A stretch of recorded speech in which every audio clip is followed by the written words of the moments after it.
Hello everyone, I am Mansi Jain. Welcome to my channel.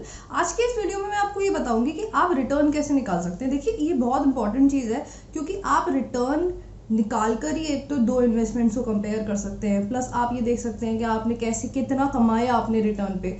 इसलिए हर case में, हर scenario में आपके लिए रिटर्न निकालना बहुत ज़रूरी है। अच्छा, अब अगर ये पहला वीडियो है जो आप मेरे स्टॉक मार्केट फॉर बिगनर्स में देख रहे हैं, तो इसके पहले मैंने कुछ वीडियोस अपलोड करे हैं, वो आप इसी चैनल पे जाके देख सकते हैं। प्लस ऊपर कार्ड्स में भी उनके लिंक्स आ जाएंगे। तो चलिए अब हम स्टार्ट करते हैं।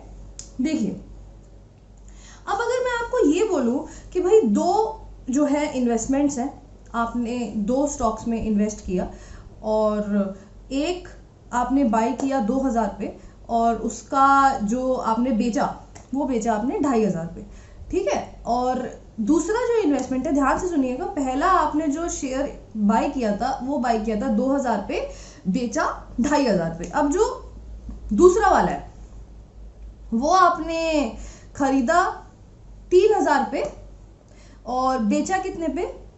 3900। अब मेरी बात को ध्यान से सुनिए। अब मैं आपसे पूछ रही हूँ कि भाई कौन सा ज्यादा बेटर है। तो सबसे पहला कंसेप्ट इसमें आएगा एब्सोल्यूट रिटर्न का।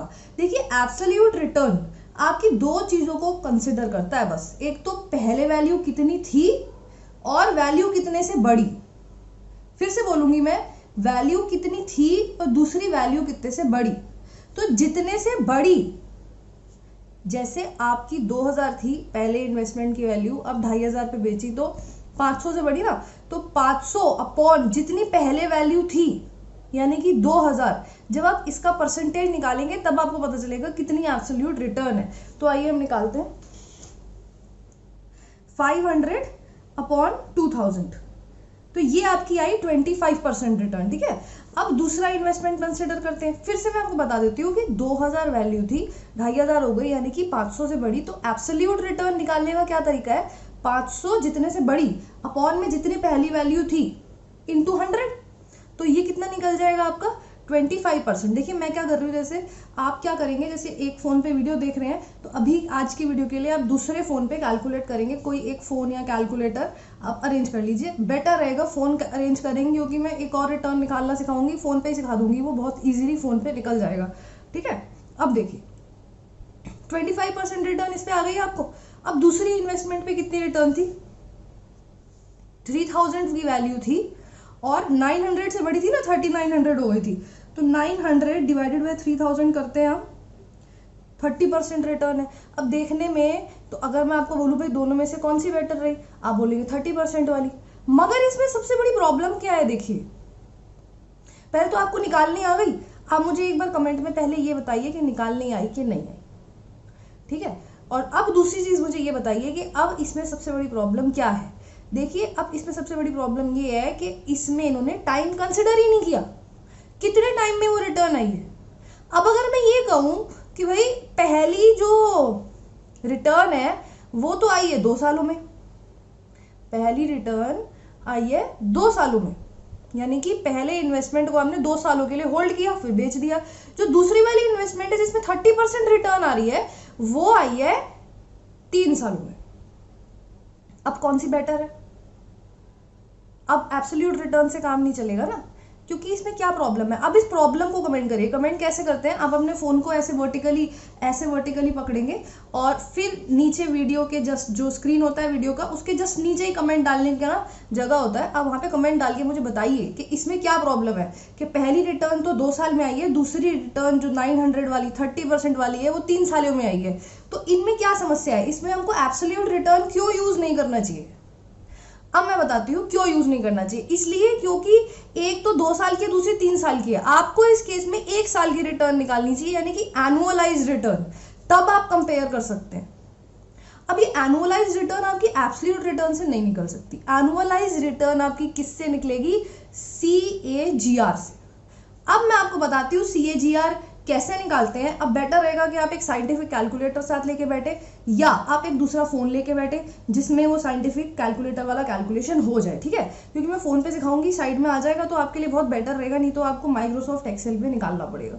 फोन में निकालेंगे तो ज्यादा इजीली हो जाएगा, कहीं पे भी खड़े खड़े आप निकाल सकते हैं। तो आप प्लीज दूसरा फोन लेके बैठिए। देखिए, CAGR का फुल फॉर्म क्या है, कंपाउंड एनुअल ग्रोथ रेट। इससे आप एनुअलाइज रिटर्न निकाल सकते हैं, यानी कि 1 साल की रिटर्न। ये आप मुझसे पूछेंगे मैम अब आप अगर 2 सालों की रिटर्न निकाल रहे हो 25%, उसको अपॉन 2 कर दो।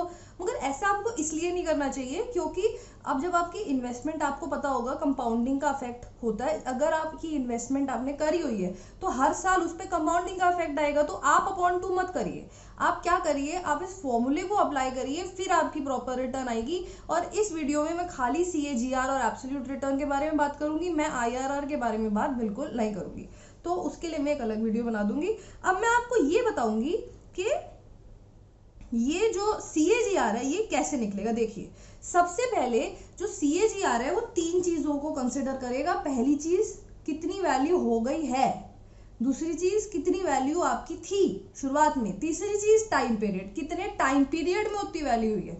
तो अब हमारे पहले एग्जाम्पल में आपकी वैल्यू हो गई थी 2500 और स्टार्ट किससे किया था, 2000 से। कितने टाइम पीरियड में, 2 सालों में। आइए हम देखते हैं कैसे निकालते हैं। अब मैं आपसे रिक्वेस्ट करूंगी, आप दूसरा फोन लेके बैठे या साइंटिफिक कैलकुलेटर लेके बैठे। फोन ले लेंगे तो बेटर है क्योंकि वो फोन पे ही सीधा निकल जाता है, नहीं तो आपको कोई एक्सेल की शीट खोलनी पड़ेगी। तो मैं फोन पे ही बता रही हूँ आपको, साथ में ही आपकी स्क्रीन आ जाएगी। ठीक है, अब ध्यान से देखिएगा। देखिए, पहले आप क्या करेंगे, आप एक ओपनिंग ब्रैकेट डालेंगे। ओपनिंग ब्रैकेट डाल दिया मैंने, मैं धीरे धीरे बता रही हूँ।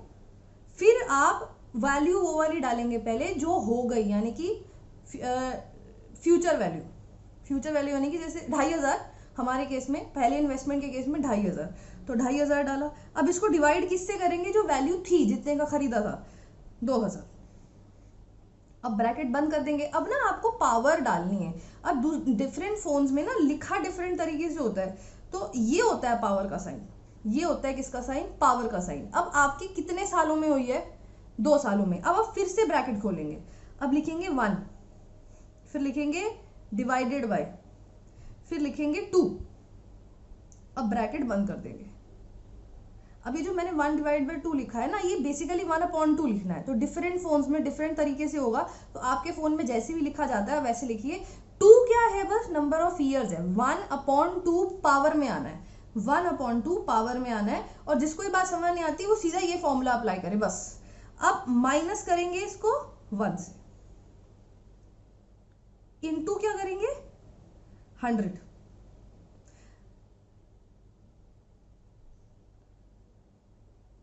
अब मैंने -1 से किया तो मेरी ये आ गई ना, तो अब मैं इज इक्वल टू दबा देती हूँ। अब इनटू में किससे करूंगी इसको, 100 से। तो मेरी क्या परसेंट रिटर्न आ रही है, एनुअलाइज्ड 1 साल में अर्न किया इसने 11.80%। किसने, पहले वाली इन्वेस्टमेंट में। क्या आपको ये बात क्लियर है। अब हम सेकंड इन्वेस्टमेंट की बात करते हैं, जिसकी वैल्यू 3000 थी और 3900 हो गई 3 सालों के अंदर। चलिए अब कैसे करेंगे, अब आप ना पहले बोलिए फिर मैं बोलूंगी, मतलब उससे समझ आएगा ना कि आपको आया भी है कि नहीं। पहले ब्रैकेट ओपन करेंगे, अब लिखेंगे 3900, डिवाइड करेंगे इसको 3000 से, फिर ब्रैकेट को बंद कर देंगे। फिर आप पावर का साइन डालेंगे, फिर ब्रैकेट खोलेंगे। अब क्या लिखेंगे इस केस में, 1 डिवाइडेड बाय 3। ठीक है, अब इज इक्वल टू कर देंगे। इज इक्वल टू कर देने के बाद आप करेंगे -1, अब इंटू 100 कर देंगे, तो ये आ गई आपकी 9.13%। अब देखने में तो एक ने 30% अर्न किया, दूसरे ने 25% अर्न किया। 30% वाली आपको on the face of it बढ़िया लग रही थी, मगर इसने एनुअलाइज रिटर्न कम निकाली है ना, 9.13%, उसने 11 पॉइंट समथिंग निकाली थी। तो इसलिए आपको एनुअलाइज रिटर्न निकालनी चाहिए कब, जब मल्टीपल ईयर्स इन्वॉल्व हो। ठीक है, अब ऑब्वियसली ये मैंने आपको एक तरीका बताया जो सबसे इजी था। अब इसके अलावा आप हो सकते हैं और भी तरीका जानते हो इस रिटर्न को निकालने का, तो कोई बात नहीं, आपको जैसे इजी लगे आप वैसे कर सकते हैं। और मुझे ज़रूर आप कमेंट सेक्शन में बताइए कि आपको समझ आया कि CAGR निकालते कैसे, मेन चीज़, और CAGR किस केस में निकालना चाहिए, एब्सोल्यूट रिटर्न किस केस में यूज़ नहीं करना चाहिए। क्या आपको ये समझ आया। और अगर आप अच्छी वीडियो लगे तो आप उसको लाइक करें, शेयर करें। और भी इस सीरीज़ में मैं वीडियो डालूंगी इसी चैनल पे। मैं आपसे फिर से मिलूंगी। Thank you for watching my videos and good bye.